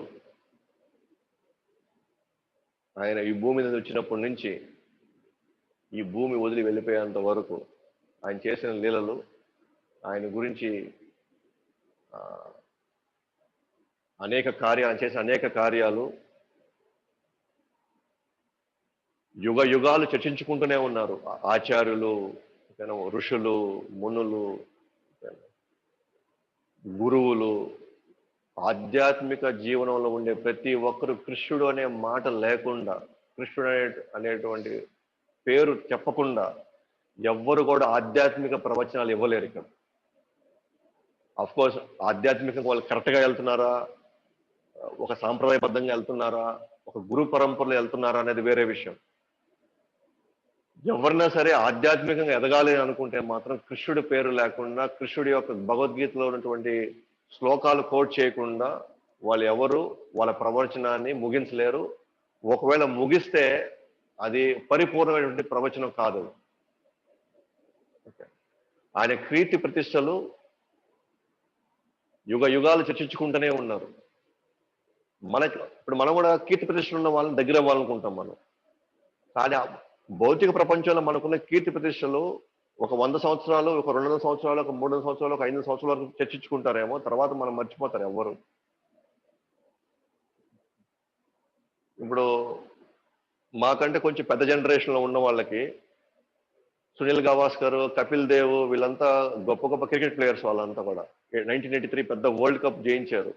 అసలు ఏమాత్రం శక్తి సామర్థ్యం ఒక చిన్న టీము వెస్టిండీస్ లాంటి ఒక పెద్ద టీంని ఓడగొట్టినప్పుడు, సో వాళ్ళందరినీ, శ్రీకాంత్ వీళ్ళందరినీ కూడా వాళ్ళంటే కొంచెం పెద్ద హై జనరేషన్, అంటే మా ఫాదర్ జనరేషన్ వాళ్ళ గురించి ఎంతో గొప్పగా చెప్పుకుంటారు. అంటే వాళ్ళ టైంలో వాళ్ళు హైయెస్ట్ అనమాట. వాళ్ళందరూ కూడా అనుకున్నారు మేము అట్లా అవ్వాలి, ఇట్లా అవ్వాలి, గవాస్కర్ అంతా అవ్వాలి, లేకపోతే వాళ్ళు అనుకుంటారు వాళ్ళంతా. కానీ 2 జనరేషన్ అయిన తర్వాత ఇప్పుడున్న జనరేషన్ వాళ్ళు ఎవరో తెలియదు, వాళ్ళు ఏమంటారు. ఇప్పుడు చాలా మందికి ఇప్పుడు గవాస్కర్ అంటే, కపిల్ దేవ్ అంటే కూడా ఇప్పుడున్న జనరేషన్ తెలియదు. అంటే 2 జనరేషన్ వాళ్ళ పేరు అయిపోయింది. అంటే కీర్తి ప్రతిష్టలు మానవ సమాజంలో మానవుడి యొక్క కీర్తి ప్రతిష్టలు ఎక్కువ కాలం ఉండదు. కానీ భగవంతుడి యొక్క కీర్తి ప్రతిష్టలు, భగవంతుడి సంబంధం ఉన్న భక్తుల పేర్లు మాత్రం జీవితాంతం, అది యుగ యుగాలు ఆ భక్తులు, కృష్ణ భక్తుల యొక్క పేర్లు కూడా అలాగే ఉండిపోతాయి. ఉద్ధవుడు, అర్జునుడు, ఇంకెవరు, సుధాముడు, ఆయన భక్తులు కృష్ణుడు ఎక్కడెల్లా కృష్ణుడి గురించి మాట్లాడుకుంటామో వాళ్ళ భక్తుల గురించి మాట్లాడుకుంటూనే ఉండాల్సిందే. లేదంటే భక్తులు లేకుండా కృష్ణుడు లేడు, కృష్ణుడు లేకుండా భక్తులు లేరు. సో కాబట్టి మనం గమనిస్తే కృష్ణ భక్తులు అయితేనే, కృష్ణ భక్తులుగా మన కీర్తి ఎక్కువ ఉంటుందే కానీ మానవ సమాజంలో మనం ఒక పోస్ట్ కొట్టినంత మాత్రాన, లేకపోతే మనం ఒక ఇన్స్టిట్యూట్కి మన హెడ్ అయినంత మాత్రాన, ఒక వ్యాపారానికి మన సామ్రాట్ అయినంత మాత్రాన మన కీర్తి పరిస్థితులు ఎక్కువ కాలం ఉండదు. కానీ కృష్ణుడిని ఎప్పుడల్లా, కృష్ణుడి గురించి ఎప్పుడల్లా మనం మాట్లాడాలో ఆయన భక్తుల గురించి మనం మాట్లాడుకోవాల్సింది. కానీ మన పేరు ప్రదేశాలు కావాలన్నా సరే కృష్ణుడు పరిపూర్ణుడు అనమాట. కృష్ణుడు ఆయన చేసిన లీలలు, అబద్ధాలు ఆడిన లీలలు, భక్తులను కాపాడిన లీలలు, భక్తుల గురించి తను చేసినటువంటి ఎన్నో యుద్ధాలు, ఆ లీలలన్నీ మనకి పేరు ప్రతిష్టలు. కృష్ణుడు అందం, సో అందానికి కూడా మనం ఆకర్షించబడతాం. అది కూడా ఒక ఐశ్వర్యం అన్నమాట ఈ భూమి మీద. ఎవరైనా అందమైన వాళ్ళు కానీ ఉంటే మనం ఖచ్చితంగా వాళ్ళతో మనం ఉండాలనుకుంటాం. కృష్ణుడి యొక్క అందం మనం చెప్పాల్సిన అవసరం లేదు. కానీ భౌతిక జనాలు, భౌతిక ప్రపంచం ఉన్నటువంటి మనకి మన అందం ఎలాంటిదంటే మన అందం తరిగిపోతా ఉంటది. 50, 60, 70, 80 సంవత్సరాలు తరిగిపోద్ది మనం. ఒక్కసారి ఇప్పుడు వెళ్ళి మన ఆల్బమ్ తీసుకున్నాం అనుకోండి, మన ఫోటోలు తీసుకున్నాం అనుకోండి, ఓకేనా, మనకి బాధేస్తుంది. మనకి ఎట్లా ఉన్నాం ఒకప్పుడు, ఇప్పుడు ఎట్లాగ అయిపోయినాము, మన చర్మం ఎలాగైపోయింది, మన శక్తి సామర్థ్యాలు ఎలా తగ్గిపోయినాయి, ఎన్ని తలుచుకుంటే ఒకప్పుడు మన ఆ తలుచుకున్నటువంటి ఆ రోజులన్నీ ఇప్పుడు మనకు గుర్తొస్తే మనకు చాలా బాధేస్తుంది. కానీ కృష్ణుడి యొక్క అందం ఎప్పటికీ తరిగిపోని అందం అన్నమాట. ఆయన ఎప్పుడైనా సరే నవ యవ్వనవంతుడిగా 16 సంవత్సరాల నుంచి 24 సంవత్సరాల మధ్యలో ఉంటే ఎలాగుంటాడో అలాగే ఉంటాడు. ఆయన అందం తరగనిది. సో మనకి శాశ్వతమైన అందం కావాలనుకుంటే, శాశ్వతమైన అందమైన వ్యక్తులు కావాలనుకుంటే మన కృష్ణుడితో సంబంధం పెట్టుకోవాలి. సో కాబట్టి మనం గమనిస్తే ఏ ఏ అంశాల గురించి, ఏ ఐశ్వర్యం గురించి మనం పరిగిస్తూ ఉన్నామో అందరి చేత, మనం వాళ్ళ కోసం ఏది పడితే అది చేసేస్తున్నామో, వాళ్ళకి ఏది కావాలన్నా మనం ఎప్పుడైతే రెడీగా చేయడానికి మనం ప్రయత్నిస్తున్నామో, ఆ ఐశ్వర్యాలన్నింటికి భగవంతుడే పూర్ణ షడైశ్వర్య పూర్ణుడు అనమాట భగవంతుడు. వీళ్ళందరికీ ఇంత తపస్సు చేస్తే, వాళ్ళందరికీ ఇంత మనం దానాలు చేస్తుంటే, వాళ్ళకి అప్పు కావాలన్నా, అప్పు చేయాలన్నా ఏదో మనం చేస్తుంటే, మరి వీటన్నింటికి పరిపూర్ణటువంటి భగవంతుడికి మనం చేసేటువంటి ఈ మాత్రం మనం తపస్సు చేయలేమా? ఆయన నుంచి మనం ఆనందంగా, ప్రశాంతంగా మనం ఉండాలనుకుంటే, ఆయన నుంచి మనం డబ్బు పొందాలన్నా సరే, ఆయన నుంచి మనం అందం పొందాలన్నా సరే, ఆయన నుంచి మనం బలం పొందాలన్నా సరే, లేదా ఆయన నుంచి మనం కీర్తి ప్రతిష్టలు మనం పొందాలన్నా సరే, ఆయన నిధి కాబట్టి ఆయన ఇవ్వగలుగుతాడు. కాబట్టి అటువంటి భగవంతుడికి, అంత శక్తివంతమైనటువంటి పరిపూర్ణ భగవంతుడికి నేను నా కోసం, నా జీవితం కోసం, నేను ఎప్పుడూ ఆనందం ఉండడం కోసం నేను ఆ మాత్రం తపస్సు నేను చేయకూడదా? చేస్తే మనకి ఏమొస్తుంది అని ఏమని ఇవ్వగలుగుతాడు, ఎంతని ఇవ్వగలుగుతాడు. ధ్రువుడు ధ్రువుడు ఓకేనా, జస్ట్ ఒక రాజ్యం కావాలి నాకు, మా నాన్నకంటే పెద్ద రాజ్యం కావాలి నాకు, ఎందుకంటే మా నాన్న నన్ను అవమానించాడు, మా నాన్నకంటే నాకు పెద్ద రాజ్యం కావాలన్నాడు. వాళ్ళ అమ్మ అనేది, మీ నాన్నకంటే పెద్ద రాజ్యం కావాలంటే ఇక్కడ ఎవరు ఇవ్వలేరు, అందరూ అంటున్నారు, పెద్దవాళ్ళందరూ అంటారు, ఏదైనా అసాధ్యమైన ఏదైనా కావాలంటే హరిని ప్రార్థించని చెప్పారు, కాబట్టి నువ్వు కూడా అడవికి వెళ్ళి నువ్వు హరిని నువ్వు ప్రార్థించు, హరి మాత్రమే ఇవ్వగలడు అంటారు. అట్లాగే నారదుల వారి యొక్క గైడెన్స్ లో, బుద్ధ భక్తుడి యొక్క గైడెన్స్ లో ఆయన 6 నెలలు తపస్సు చేస్తాడు. కేవలం 6 నెలలు తపస్సు చేస్తాడు. భగవంతుడు స్వయంగా దర్శనం ఇచ్చి ఆయనకి రాజ్యంగా అది ఇచ్చింది. ఆయనకి ధ్రువ లోకమే ఇచ్చేసాడు. ఆయనకి లోకం. ఎన్ని నెలలు తపస్సు అది? కేవలం 6 నెలలు. లోకం ఎవరికైనా ఇవ్వగలుగుతారు? లోకం ఎవరికైనా అప్పచెప్పేటువంటి శక్తి సామర్థ్యం ఎవరికైనా ఉన్నాయా? ఆయన అడిగింది ఎక్కడో ఒక లోకంలో ఎక్కడో ఒక చిన్న రాజ్యం అని అడిగింది. ఓకే, కానీ భగవంతుడు ఒక లోకమే, ధ్రువ లోకమే చేస్తాడు అన్నమాట. అంటే అడిగితే మనం ఒకవేళ అడుక్కున్నాం అనుకోండి, అడిగేదేదో గొప్పలు అడుక్కోవాలి. మనం అడుక్కుంటే ఎవరిని అడుక్కోవాలి? ఎవరి దగ్గర ఇది నిధి ఉందో, ఎవరి దగ్గర అయితే పరిపూర్ణంగా ఉందో వాళ్ళు అడుక్కున్నాం అనుకోండి, అప్పుడు మనకి ఏదో లాభం ఉంది. కానీ మనలాగే అందరూ అడుక్కుంటున్నారు ఇక్కడ. ఓకేనా, మాకు అది కావాలి, ఇది కావాలి, ఇంత కావాలి, అంత అందరూ అడుక్కుంటున్నారు. అడుక్కునే వాళ్ళ దగ్గర పోయి మనం అడుక్కుంటే మనకేం వస్తుంది? మనకి ఏమి రాదు మనకి. కానీ అడిగేదేదో కూడా, అడుక్కునేదేదో కూడా, అడిగేదేదో కూడా ఓకేనా, మనం రైట్ వ్యక్తిని అడగాలి. మనం అడిగితే కూడా మనకేదో కోరికలు అనుకోండి, నాకు అవి కావాలి, ఇవి కావాలి, ఆ స్థానం కావాలి, ఎస్ అడగొచ్చు, మనం తీసుకోవచ్చు, ఆ స్థానాన్ని తీసుకోవచ్చు. కానీ రైట్ పర్సన్ అడగండి. ఎవరైతే ఇవ్వగలుగుతాడో ఆయన అడగండి. ఎవరినైతే మనం మంచిగా చేసుకోగలుగుతామో, ఎవరైతే మనం వాడిగా చేసుకోగలుగుతామో ఆ ప్రయత్నాలు మనం చేయొచ్చు. ఆ ప్రయత్నాలు మనం చేయడం వల్ల భగవంతుడు మనకు అవన్నీ తీరుస్తాడు మనకి. ఓకే, కాబట్టి మనం ఎందుకు ఈ తపస్సు చేయాలి, ఎందుకు ఈ యజ్ఞం చేయాలి, ఎందుకు ఈ దానం చేయాలి అంటే, వీటి వల్ల భగవంతుడు సంతోషపడతాడు. ఎప్పుడైతే భగవంతుడు సంతోషపట్టేటువంటి కార్యక్రమాలు మనం చేస్తామో, భగవంతుడు తన దగ్గర ఉన్నదంతా మనకి ఇచ్చేస్తాడు. ఇప్పుడు ప్రైమ్ మినిస్టర్ ఎక్కడో ఉన్నాడు, భారతదేశం ఢిల్లీలో ఉన్నాడు, మనం ఎక్కడో గూడూరులో ఒక చిన్న ప్రాంతంలో ఉన్నాం. మనం ఇక్కడ ఇక్కడున్న నన్ను ప్రైమ్ మినిస్టర్ తన ఇంటికి పిలుచుకోవాలంటే, లేదా తన దగ్గరికి పిలుచుకోవాలంటే నన్ను, సరే ఈ భారతదేశంలో ఎంతో మంది ఉన్నారు, ఎన్నో ఊర్లు ఉన్నాయి, ఎన్నో ప్రదేశాలు ఉన్నాయి, ఎన్నో ప్రాంతాలు ఉన్నాయి, అక్కడంతా మనుషులు ఉన్నారు. కానీ ఆయన ఎటువంటి వాళ్ళని దగ్గర తీసుకుంటాడు, ఎటువంటి వాళ్ళని దగ్గర తెచ్చుకుంటాడు, లేదా ఎటువంటి వాడిని రమ్మంటాడు? ఆయన దృష్టిలో మనం ఎప్పుడు పడతాము? మనం ఎంతో కొంత తపస్సు చేయాలా. ఏంటి ఆ తపస్సు? దేశానికి మంచి పేరు తెచ్చేటువంటి ఏదైనా సరే ఒక తపస్సు చేయాలి మనం. ఒక స్పోర్ట్స్లో హయ్యర్ కోట బెస్ట్ రన్నర్ అవ్వాలా వరల్డ్ లెవెల్లో, లేదా వరల్డ్ లెవెల్లో ఏదైనా గొప్ప టెక్నికల్గా ఏదైనా కనిపెట్టాలా, ఏదో తయారు చేయాలా. ఈ తయారు చేసే క్రమంలో ఓకేనా, మన ఫస్ట్ పొజిషన్ తీసుకునే క్రమంలో మనలో ఎంతో తపస్సు ఉంది మనకి. ఉదయం నుంచి రాత్రి దాకా ఎంతో కష్టపడాలి, ఎంతో మన శరీరానికి, మన బుద్ధికి, మనసుకి ఎంతో పొదును పెట్టాలి మనం. అట్లా 10 సంవత్సరాలు, 20 సంవత్సరాలు, 30 సంవత్సరాలు పొదును పెడితే గానీ మనం భారతదేశానికి ఏదో ఒకటి చేయలేము మనం. ఏదైతే మనం భారతదేశానికి మనం చేసినప్పుడు, భారతదేశానికి పేరు వచ్చేలాగా మనం ఏదైనా చేస్తే, కానీ భారతదేశంకి పేరు వచ్చేలాగా మనం చేయాలంటే మనం ఎంత తపస్సు చేయాలి మనం, మన కుటుంబాలను ఎంత త్యాగం చేయాలా, ఎంత ప్రాక్టీస్ చేయాలి మనం అవన్నీ మనం చేయాలంటే. ఎంత చేస్తే భారతదేశానికి మన పేరు వచ్చేలాగా, ప్రపంచం మొత్తం మన వల్ల భారతదేశానికి పేరు వచ్చినప్పుడే ప్రైమ్ మినిస్టర్, ప్రధానమంత్రి మనం రమ్మంటాడు, లేదా ఆయన మన దగ్గరికి వస్తాడు, లేదా మనకి ఏదైనా కొన్ని సౌకర్యాలు, కొంత రివార్డులు, అవార్డులు అవి ఇచ్చి మనకు ఒక గుర్తింపు వస్తుంది. ఫలానా ఫలానా మోడీ లేదా ఫలానా ప్రధానమంత్రి దగ్గర ఇతను వెళ్ళాడు అన్నది. కేవలం భూ ప్రపంచంలోనే, ఈ భౌతిక ప్రపంచంలోనే ఒక ప్రైమ్ మినిస్టర్ని ఇంప్రెస్ చేయడానికి, ఒక ప్రైమ్ మినిస్టర్ని మనం ఆయన దగ్గరికి వెళ్ళడానికే కనీసం 10 సంవత్సరాలు, 20 సంవత్సరాలు, 30 సంవత్సరాలు తపస్సు చేయాల్సి వస్తుంది. ఎంతో కష్టపడాలన్నమాట.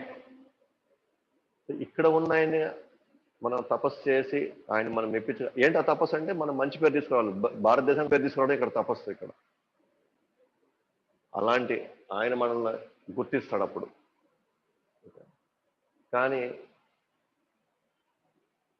ఇలాంటి ప్రైమ్ మినిస్టర్లు, ఇలాంటి ప్రెసిడెంట్లు, ఇటువంటి ఎంతో మంది రాజుల కంటే కూడా ఐశ్వర్యవంతుడు, అందమైన వాడు, జ్ఞానవంతుడు, పేరు ప్రతిష్ట కలిగిన వాడు ఎవరు అంటే కృష్ణుడు. ఒక లోకానికి కదా ఆయన, అఖిలాండ కోటి బ్రహ్మాండ నాయకుడు. మరి అఖిలాండ కోట బ్రహ్మాండ నాయుడికి మనకు కావాల్సింది ఏదైనా చేయాలి, మనకు కావాల్సిన ఏదైనా జరగాలి అనుకుంటే మనం ఏ తపస్సు చేయకుండా, ఏమి ఆలోచించకుండా, ఆయన చెప్పినట్టుగా ఏది నడుచుకోకుండా ఉంటే మనకి ఎట్లా, మనం ఏ విధంగా మనకు కావాల్సింది లేదా మనకు జరగాల్సింది మనకి ఎలా వస్తుంది?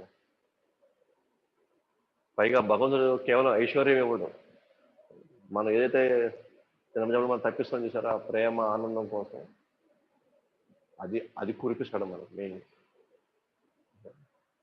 కాబట్టి జ్ఞానం, ఆయన దగ్గర ఉన్న జ్ఞానం కానీ గమనిస్తే, ఆ జ్ఞానం ఇక్కడ ఎక్కడ ఎవరికి ఉండదన్నమాట. అంత జ్ఞానం మీకు ఒకసారి చెప్పాను. 7వ అధ్యాయం 26వ శ్లోకంలో ఆయనకి పూర్వం తెలుసు, వర్తమానం తెలుసు, భవిష్యత్తు తెలుసు, కానీ నా గురించి మాత్రం ఎవరికీ తెలియదు.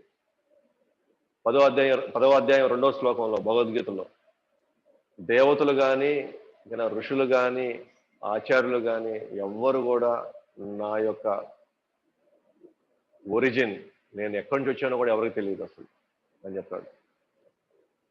కేవలం 700 శ్లోకాల భగవద్గీతలో ప్రపంచాన్ని మొత్తానికి జ్ఞానం ఇచ్చేసాడు. 700 శ్లోకాల్లో ఒక శ్లోకంలో లోతులకి వెళ్ళి మనం దాన్ని అర్థం తెలుసుకోవడానికి మనం ప్రయత్నిస్తే మన జీవితం సరిపోదు. అంత జ్ఞానం ఉంది ఒక్క శ్లోకంలోనే. కాబట్టి ఆయన మనకి ఏదైనా సరే, ఎప్పుడైనా సరే జ్ఞానం మనకు కావాలి, మనం తెలుసుకోవాలి. అది కూడా ఉన్నతమైన జ్ఞానం, అసలైన జ్ఞానం మనం తెలుసుకోవాలంటే ఇప్పటికీ ప్రపంచాన్ని చూపించే ఒకే ఒక పుస్తకం మాత్రం భగవద్గీత తప్ప ఇంకేం లేదు. అది భగవంతుడు మొత్తం నిక్షిప్తం చేశాడు అనమాట. కృష్ణుడు అంటాడు భగవద్గీతని, ఇది రాజవిద్యం, రాజగుహ్యం. ఇది రాజవిద్యం అంటే కింగ్ ఆఫ్ నాలెడ్జ్. ఇది భగవద్గీత కింగ్ ఆఫ్ నాలెడ్జ్. ఇక్కడ మీరు భౌతికమైన జ్ఞానం తీసుకోండి, ఆధ్యాత్మిక జ్ఞానం తీసుకోండి, ఓకేనా. మీ ఫిజిక్స్, మ్యాథ్స్, హిస్టరీ, జాగ్రఫీ మీరు ఎటు నుంచైనా రండి, ఏ ఫీల్డ్ నుంచైనా రండి. భగవద్గీతలో భగవద్గీతలో దాటి మాత్రం ఇవేవీ లేవు. అన్ని భగవద్గీతలో క్లియర్గా పర్ఫెక్ట్గా ఉన్నాయన్నమాట దాంట్లో. ఐన్స్టీన్ లాంటి వాళ్ళు, న్యూటన్ లాంటి వాళ్ళు, వీళ్ళందరూ కూడా భగవద్గీత చదివి వాళ్ళ వాళ్ళ యొక్క స్థాయి వాళ్ళకి అర్థమైపోయింది. న్యూటన్ లాంటి వాళ్ళు అన్నారు, ఆయన ఈ సముద్రం ఒడ్డున నడుచుకుంటూ వెళ్తూ ఉంటే, ఇసుకలు నడుచుకుంటూ వెళ్తే ఆయన ఎన్నో గవ్వలు చూస్తున్నాడు అనమాట. ఆ గవ్వలు ఒక్కోటి అద్భుతంగా కనిపిస్తాయి, కలర్లు, షేపులు. ఒకటి వైలెట్ లో ఉంటే, ఒకటి ఎల్లోలో ఉంటే, ఒకటి గ్రీన్, ఒకటి blue, different colours, different shapes ఉంటే న్యూటన్ అన్నారు, నా కళ్ళ ముందే ఇంత అద్భుతాలు కనిపిస్తున్నాయి, ఈ అద్భుతాలు ఇన్ని అద్భుతమైనటువంటి ఈ రంగులు ఎలా వచ్చాయి, ఎవరు అద్దారు ఈ రంగులు ఇవన్నీ కూడా, వీటికి వాటి ఆకారాలు చూస్తుంటే ఒక్కోటి ఏదో ఎవరో చెక్కినట్టుగా ఉన్నాయి ఇవన్నీ. ఇదేదో కాలక్రమంలో ఎప్పుడో వాటంతా ఏర్పడినట్లాగా లేదు, ఎందుకంటే చూడడానికి కళ్ళు అట్రాక్ట్ చేసేస్తున్నారు. నా సముద్రం ఒడ్డున ఈ ఇసుకలోనే నేను ఇంత అద్భుతమైన సంపద, ఇంత అద్భుతమైనటువంటి ఇవి చూస్తుంటే ఇంకా సముద్ర గర్భంలో ఇంకెంత ఉందో, ఏమున్నాయో లోపల, ఆ సముద్ర గర్భంలో ఇంక ఎట్లా నింపాడో, ఎంతెంత ఉన్నాయో దాంట్లో అక్కడ నా కళ్ళ ముందే వీడని నా కళ్ళు చెదిరిపోతున్నాయి నా ముందు ఉన్న వాటికే. కానీ ఇంకా సముద్ర గర్భంలో ఎన్ని ఉన్నాయో అంటే వాళ్ళందరూ గుర్తించారు భగవంతుడు. గొప్ప గొప్ప సైంటిస్టులు భగవద్గీత చదివిన తర్వాత కృష్ణుడు ఏ లెవెల్లో జ్ఞానం చెప్తున్నా వాళ్ళకి అర్థమైపోతుంది. వాళ్ళు ఒక శ్లోకం చాలు మన జీవితం అయిపోతుంది అనమాట. అది ఎతికి దాంట్లో లోతులోకి వెళ్ళేకుండా అంత పెట్టాడు భగవంతుడు జ్ఞానం, కృష్ణుడు. అని చిట్ట చివరిది వైరాగ్యం, ప్రేమ. గజేంద్రుడు ఎప్పుడైతే ఓకేనా బొస్సలి దాంట్లో పడ్డాడో, తన జంతు శరీరంలో ఉన్నప్పటికీ కూడా నిస్సహాయ స్థితిలో నుంచి ఆయన ప్రార్థనలు చెప్పంగానే, ప్రార్థనలు పాడంగానే కృష్ణుడు పరిగెత్తుకుంటూ వచ్చేసాడు అన్నమాట. ఆచార్యులు చెప్తారు, కృష్ణుడు అప్పుడు యాక్చువల్గా ఏకాంతంగా ఉన్నాడంట, లక్ష్మితో ఉన్నాడంట. కానీ ఎప్పుడైతే గజేంద్రుడి యొక్క ప్రార్థన విన్నాడో, కనీసం లక్ష్మితో ఒక మాట కూడా చెప్పలేదండి. ఇదిగో ఫలానా మావాడు ఇట్లా ఇబ్బందుల్లో ఉన్నాడు, కష్టంలో, నా పేరెంట్స్ అన్నాడు, అయితే నాకు పర్మిషన్ నేనే పోవాలని అసలు అడగలేదంట. అసలు ఉన్న పల్లంగా అక్కడి నుంచి పరిగెత్తుకుంటూ వచ్చేసాడంట. ఆచార్యులు చెప్తారు, ఆయన వేసుకున్న పీతాంబర ధోతి కూడా ఊడిపోయి ఉందంట, అది కూడా సరి చేసుకోలేదంట. ఆయన అంత ఫాస్ట్గా పరిగెత్తుకుని వచ్చాడంట, గరుడుని తీసుకుని వచ్చాడంట. ఎక్కడో గజేంద్రుడు ఓకేనా, ఎక్కడో, అది కూడా మానవ జన్మ కాదు, అది కూడా జంతు జన్మలో, జస్ట్ తన ఉన్నటువంటి నిస్సాయ స్థితిలో నుంచి తన కృష్ణుని ప్రార్థించాడు. ఓకే, అంటే తన ఎవరితో ఉన్నాడు, ఎంత దగ్గర వాళ్ళతో ఉన్నాడో కృష్ణుడు, లక్ష్మీదేవితో ఉన్నా కూడా లక్ష్మీదేవికి అసలు ఏమాత్రం చెప్పకుండా పరిగెత్తుకుంటూ వచ్చాడు. భగవానుడి యొక్క దయ, భగవానుడి యొక్క ప్రేమ తన భక్తుడి కోసం అన్నమాట. మరి గజనుడిగా ప్రార్థన ఎలా వచ్చాయి, ఎక్కడి నుంచి వచ్చాయి ఆ ప్రార్థనలు? జంతు జన్మలు ఎవరైనా పాడతారా? జంతు జన్మలో ఎవరైనా సరే ఆ విధంగా భగవంతుని ఆకర్షించగలుగుతారా అని అంటే లేదు. గజేంద్రుడు పోయిన జన్మలో ఇంద్రజమున మహారాజు, అప్పుడు గొప్ప భక్తుడు. ఆ జన్మలో అతను చేసుకున్నటువంటి భక్తికి ఎక్కడో ఒక చిన్న పొరపాటుతో, ఒక ముని శాపంతో అతను గజేంద్రుడు ఏనుగు జన్మ ఎత్తాల్సి వస్తుంది. కానీ అతను చేసిన భక్తికి కృష్ణుడు ఇచ్చినటువంటి వరం ఏంటంటే తెలుసా, అతను చేసిన భక్తిలో ముఖ్యంగా అతను నేర్చుకున్న ప్రార్థనలు, ఆ హరిభక్తి ఏదైతే ఉందో, ఆ హరిభక్తి ఆయనకి ఎలా వచ్చిందంటే అతను ఎక్కువ ప్రార్థనలు చేసేవాడు భగవంతుడికి. ఆ ప్రార్థనలన్నీ బలంగా మనసులో మిగిలిపోయినాయి అన్నమాట. సో ఆత్మ ఆ మనిషి శరీరం నుంచి బయటకు వచ్చి జంతు శరీరంలోకి వెళ్ళినప్పటికీ కూడా ఎప్పుడైతే సరిగ్గా అవసరం అయిందో, ఎప్పుడైతే పర్ఫెక్ట్ గా తన జీవితం ఇంకా అయిపోతుంది, ఇంకా నాకు ఎవ్వరు లేరనుకున్న సమయంలో భగవంతుడు లోపల నుంచి ఆ జ్ఞానం ఇచ్చి అక్కడి నుంచి ఆయన ప్రార్థనలు వచ్చాయన్నమాట బయటికి.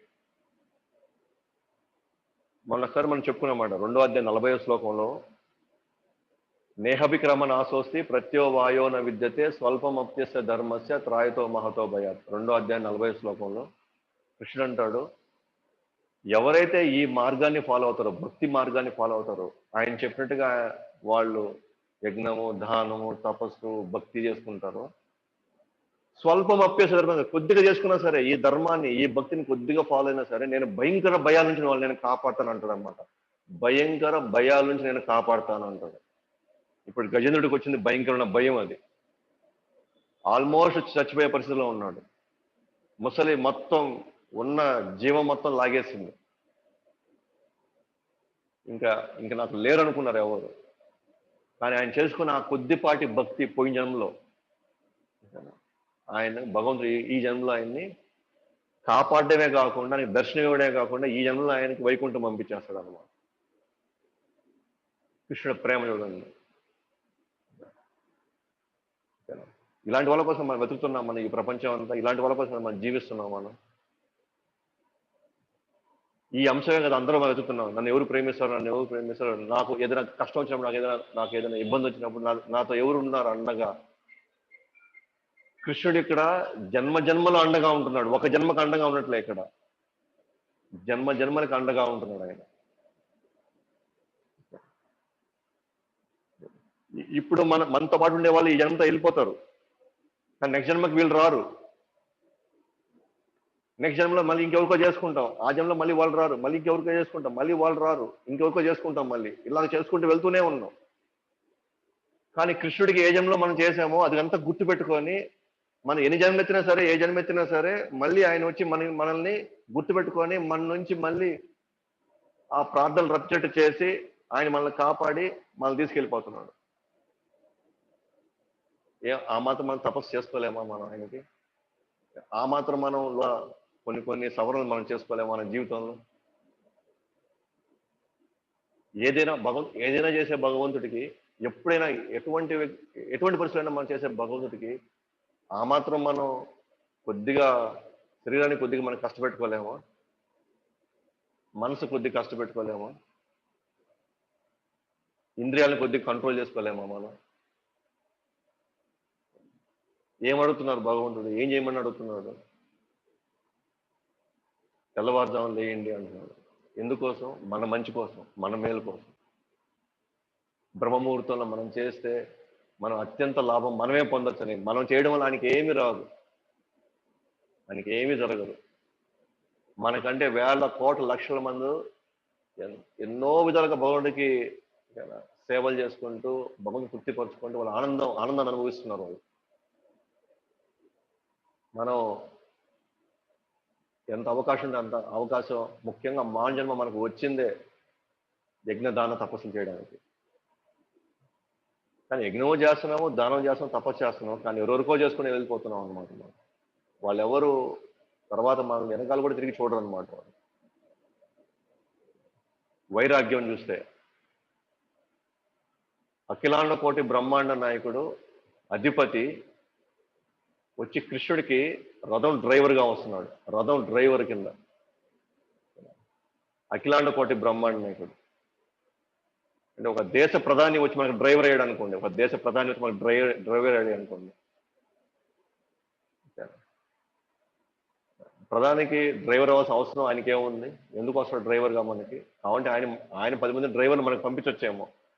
మనం మనం మనం ప్రధానికి ముఖ్యమైనప్పటికీ కూడా ఒకవేళ మనకు కావాలనుకుంటే ఆయన 10 మంది డ్రైవర్లు పంపించగా ఆయన రాడు మన దగ్గరికి. ఆయన స్వయంగా కారు దోలడు మనం. కానీ ఇక్కడ చూడండి, అర్జునుడికి సొంతంగా పక్కనే ఉంటూ అన్ని రకాలుగా రక్షణ ఇస్తూ ఆయన కంటే తక్కువ పొజిషన్ తీసుకుంటున్నాడు రథసారథి లాగా. అంటే భగవంతుడు మన గురించి ఏ స్థాయికి దిగొచ్చేస్తాడు. మనం చేసే చిన్న చిన్న తపస్సులకి, చిన్న చిన్న దానాలు, యజ్ఞాలకి ఏ స్థాయి వ్యక్తి ఏ స్థాయి వరకు పడిపోతాం చూడండి. ఓకే, మనం ఆ మాత్రం మనం ఇది చేయలేమా? అది ఇప్పుడు ఒకటే వచ్చాం, నిజంగా కృష్ణుడు నాకు చేస్తాడా? కృష్ణుడు చెప్పినట్టుగా మనకు జరుగుతుందా?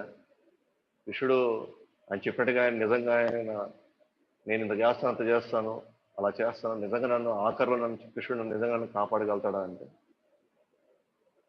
మీకు సాక్ష్యం నేను మనం చెప్పిన మాతాజీ గురించే. ఇదే కలియుగంలో మనతో పాటే జీవితాంతం పరిణామం చేసినందుకు ఇప్పుడు ఆమె అందరినీ మర్చిపోయి కేవలం హరే కృష్ణ మంత్రమే చేస్తుందంటే ఆమె ఎంత తపస్సు చేస్తుంటుందో మీరు ఆలోచించండి. ఆమె ఎన్ని త్యాగాలు చేస్తుంటుందో మీరు ఆలోచించండి. ఆమె ఎన్ని అవమానాలు భరించుంటుందో మీరు ఆలోచించండి. అందరూ షికారులు, అందరూ ఆడంబరాలు, ప్రపంచాన్ని ఆకర్షించాలని వాళ్ళ అందరూ బరిగిస్తున్నాం మనం. కానీ ఈ ఒక్కటి మాత్రమే కృష్ణుని ఆకర్షించాలనుకుంటాము.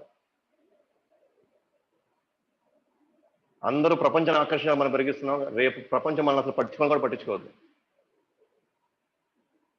మనం లక్షల కోట్ల మందిలో మనం ఎవరో ఒకరు అంతే. మనకి ఎవరు తెలియదు ఇక్కడ. మనం ఉన్నామో లేవో ఎవరు పట్టించుకోరు ఇక్కడ. ఈ మధ్యకాలంలో మనం చూసుంటాం, లైక్ సినిమా యాక్టర్ వేణుమాధవ్ వీళ్ళందరూ కూడా వాళ్ళు బతుకులుగా చంపేశారు. వీళ్ళు టీవీల్లో, న్యూస్ పేపర్లో చంపేశారు వాళ్ళని. వేణుమాధవ్ లాంటి వాళ్ళు బాధపడ్డ తర్వాత నేను ఇంకా బతికే ఉన్నాను నాయన, ఎందుకు ఇప్పుడే చంపేశారని. అన్ని సినిమాలు చేసి, అంత రంజింపజేసి, అన్ని కామెడీలు ఎన్నోసార్లు నవ్విపించుంటాడు మనల్ని. మన బాధల నుంచి ఆయన కొద్దిగా నవ్విపించడం, మన కొన్ని బాధల నుంచి మనం బయటపడి ఉంటాం. అతను బతికుండగానే చంపేశారు. ఇది భౌతిక ప్రపంచాన్ని మనం ఆకర్షించాలని ప్రయత్నిస్తే, భౌతిక ప్రపంచాన్ని మనం ఏదో ఒక ఊపుదామని మనం అనుకుంటే మనం ఎవరు పడుచుకునే వాళ్ళు లేరు ఇక్కడ. మనం ఎవ్వరు కూడా కన్ను మేర కూడా చూడరు. సో ప్రపంచాన్ని ఆకర్షించే వేటలో మనం పడామనుకోండి, మనల్ని ఎవరు పట్టించుకోరు. కానీ ఈమె ఏం చేసింది? ప్రపంచాన్ని వదిలేసింది, కృష్ణుని ఆకర్షించే పనిలో పడింది. కృష్ణుడు చెప్పినట్టుగానే ఏమన్నాడు ఆయన? తస్మాత్ సర్వేషు కాలేషు మా మనుస్మర యుద్ధచ మయో అర్పిత మనోబుద్ధిర్ మామేవశి అసంశయ. తస్మాత్ సర్వేషు కాలేషు, అన్ని కాలాల్లో, అన్ని పరిస్థితుల్లో మా మనుస్మర, నన్ను తలుచుకుంటూ యుద్ధం చేస్తే, మీ పనులు మీరు చేసుకుంటూ మీ నిర్వర్తిస్తూ ఉంటే, మీ మనసు మీ బుద్ధి నరగాలి అర్పించినట్లయితే మామే వైశ్యసి, మీరు నా దగ్గరకు వచ్చేస్తారు. అసంశయ, నో డౌట్ అబౌట్ ఇట్. అందుకని నేను ఎందుకు ఈ ఎగ్జాంపుల్ మళ్ళీ తీసుకున్నా, మళ్ళీ మనం గుర్తుపెట్టుకోవాలి ఈ ఎగ్జాంపుల్ మనం అనుకో. లేకపోతే అర్జునుడికైతే జరిగిందిలే, మన ప్రహ్లాదు జరిగిందిలే, మన ధ్రువ మహారాజు జరిగిందిలే, వాళ్ళంతా ఇప్పుడు మేము చూడలేదు కదా, మా కంటి మీద కనబడలేదు కదా, ఓకేనా, అవన్నీ ఎవరు నమ్మారు, ఎవరు చూశారు ఇవన్నీ అని అప్పుడప్పుడు మనం దాంట్లో వెళ్ళిపోతుంటాం అనమాట. అందువల్ల మనం ఈ విషయాన్ని మనం మళ్ళీ గుర్తు చేసుకుంటాం. ఎస్, ఈ కలియుగంలోనే మనలాగే జీవించింది, మనలాగే కుటుంబంలో ఉండింది, మనలాగే పిల్లల్ని పెంచింది, మనలాగే బాధ్యతలు నిర్వర్తించింది. కానీ కృష్ణుడి కోసం ఆమె చేసినటువంటి ఆ తపస్సు చేసినాను. కాబట్టి దయచేసి మిమ్మల్ని మళ్ళీ కోరుకునేది ఒకటే, యజ్ఞము, దానము, తపస్సు. ఓకేనా? దయచేసి తెల్లవారుజామున ప్రయత్నించండి. కనీసం 4 మాలలు, కొత్త వాళ్ళకి కనీసం 4 మాలలు చేయండి. మిగిలిన వాళ్ళు ఆల్రెడీ 16 మాలలు చేసినట్లయితే ఇంకో 4 మాలలు ఎక్స్ట్రా యాడ్ చేసుకోండి. ఓకే. కాబట్టి వీలైతే సాత్విక ఆహారం తీసుకోండి. ఒక నెల రోజులు మనకి ఏమి కాదు, మన జీవితాలు ఏమి అల్లకల్లోలం కావు. మన జీవితాలు, ఓకేనా, మనకేమి ఎటువంటి జబ్బులేమి రావు మనకి, మనం ఇంకా ఉన్నతంగా. సో ఆ మాత్రం తపస్సు, ఏది తెల్లవారుజామున లేయడం, కొద్దిగా సాత్విక ఆహారం తీసుకోవడం, యజ్ఞం, హరే కృష్ణ మంత్ర జపం, యజ్ఞం, దానం. మీరు రోజు మీకు తోచింది కొద్దిగా మీరు ఒక హుండీలాగా పెట్టుకొని, ఒక 10, 5, ₹1 మీ ఇష్టం పెట్టుకుంటూ, సో ఆఖరిలో మీకు తోచిన విధంగా మీరు దానం చేయొచ్చు అన్నమాట. Okay, good. సో ఎందుకు ఇవన్నీ చేస్తున్నామంటే దేవాదేవుడిని శాస్త్రకోస్తో నేను ఆయన కంట్లో పడాలి. నేను ఆయన కంట్లో పడగలిగితే ఆయన ఇవ్వబోయేటువంటి ప్రేమకి నేను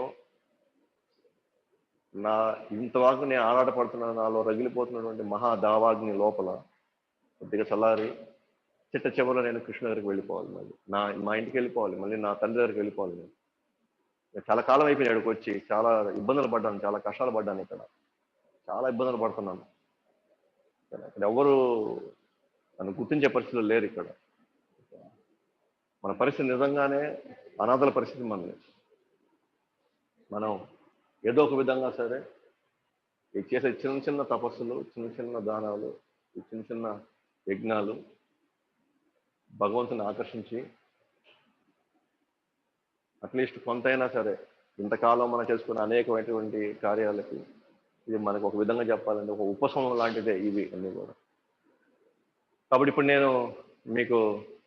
ఇప్పుడు మీ దగ్గర ఈ హరే కృష్ణ మంత్రం మీ దగ్గరే ఉండుంటుంది. నేను టైప్ చేయలేదు వాటిని, ఎందుకంటే రేపు చెప్దాం అనుకున్నాను.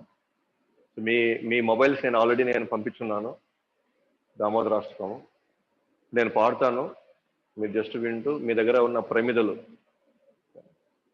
తీసుకొని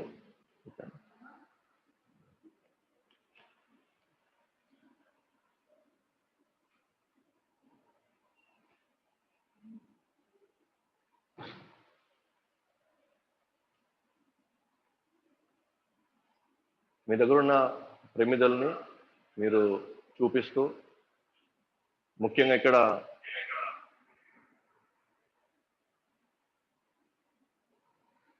యశోద దామోదరులు ఉన్నారు ఇక్కడ. రేపు కొద్దిగా పెద్దది చేస్తాము, కొద్దిగా పెద్ద సైజు ఫోటో తీసుకుంటాము రేపు. సో ఇక్కడ కృష్ణుడు ఉన్నారు, జగన్నాథుడు, బలదేవుడు, సుభద్రమాత ఉన్నారు, ఇటువైపు రాధాకృష్ణుడు ఉన్నారు, ఇటువైపు కృష్ణ బలరాములు ఉన్నారు, లక్ష్మీ నరసింహస్వామి, ప్రహ్లాదుడు, ప్రభుపాదుల వారు ఇక్కడ. ఆ తర్వాత యశోద, కృష్ణుడు. దామోదర అని అంటే కృష్ణుడిని